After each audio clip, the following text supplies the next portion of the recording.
Aristotle was one of the first, if not the first, to classify the human senses. In his book De Anima, written way back in 350 BC, he famously said that there are five and only five senses: sight, taste, hearing, smell, and touch. Although these days there is debate surrounding whether there may be more than this, with proprioception and equilibrioception being two of the best candidates.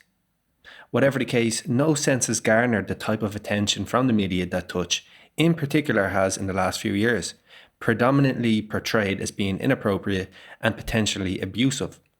While of course it can be, remember that we experience and use it ourselves in many ways in everyday life, with no malicious intent whatsoever. Greeting or comforting family and friends, being intimate with partners, getting a physical examination from a healthcare professional, and using it to enhance communication are just some examples.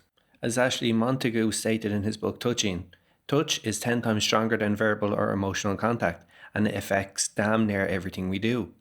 No other sense can arouse you like touch. We forget that touch is not only basic to our species, but the key to it. Therefore, today we'll be going through the benefits touch has been found to have toward health and investigating the mechanisms by which it may work. But first, as always, please take note of our disclaimer. In essence, touch can help health, both mentally and physically, by having a calming effect and changing the way stress is handled. To discuss how it does this physiologically, we need to first touch on how potential stressors can affect us, and on the flip side, have negative repercussions on our health. Eckstein et al. In 2020 lays this out in great detail. I'll leave the link to this article in the description for further reading if you're interested. The amygdala is widely known as the neural center of fear and is indicated to be the area in our brain that's mainly responsible for our body's reaction to stress. This is because when met by a potential stressor, it activates two stress axes, the HPA axis and the SAM axis.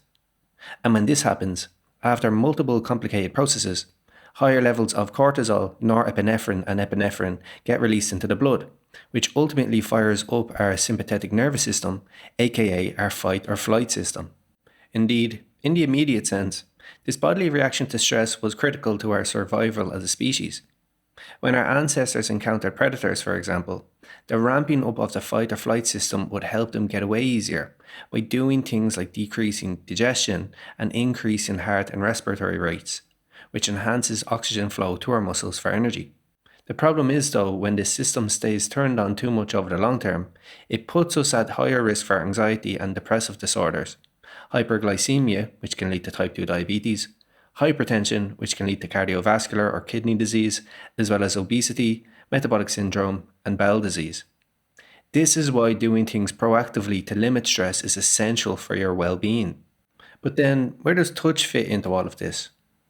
Well, while constant stress can be detrimental to health by putting us in an excessive state of fight or flight, touch can be beneficial by facilitating a more rest and digest state. This is the other type of nervous state that works in opposition to the fight or flight one, to keep things in balance internally. It does things like bring your heart and respiratory rates back to baseline after a potential stressor has passed, and lets your body know that it's now a suitable time for digestion. From a physiological standpoint, Eckstein and colleagues propose that aspects of touch, like pressure, stroking, holding, and massage, do this because they act on the insula, which has, in contrast to potential stressors that have an upregulation influence on the amygdala, a downregulation effect. As such, the more someone experiences appropriate touch, the more they can limit the fight or flight state and facilitate a more rest and digest one for better all-around health. Besides this, other advantages of touch for promoting calm have been highlighted by the researchers as triggering the brain's reward system and releasing more oxytocin and dopamine. Okay, now that we know how touch may boost our health, let's look at the actual studies demonstrating this. On a quick side note though, if you'd like to undertake our evidence-based and results-backed personalized Plato weight management program, please click the link in the top right-hand corner of the video or follow the link in the description. Concerning studies surrounding the benefits of touch between romantic partners, Floyd et al. In 2017 demonstrated that more non-verbal affection in intimate relationships lowered heart rate and blood pressure. Couples who reported more physical intimacy in everyday life had lower levels of cortisol and higher oxytocin levels.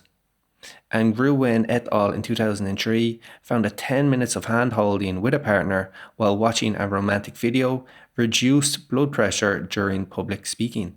And then evidence of touch improving markers for health relating to more of a professional setting showed that a 5-minute hand massage reduced stress, anxiety, and fatigue in 40 healthcare providers. A 30-minute whole body massage reduced cortisol and subjective stress levels in 34 breast cancer patients. 2 30-minute massage sessions improved anxiety and showed higher serotonin and dopamine levels than people given a relaxation intervention that didn't include touch.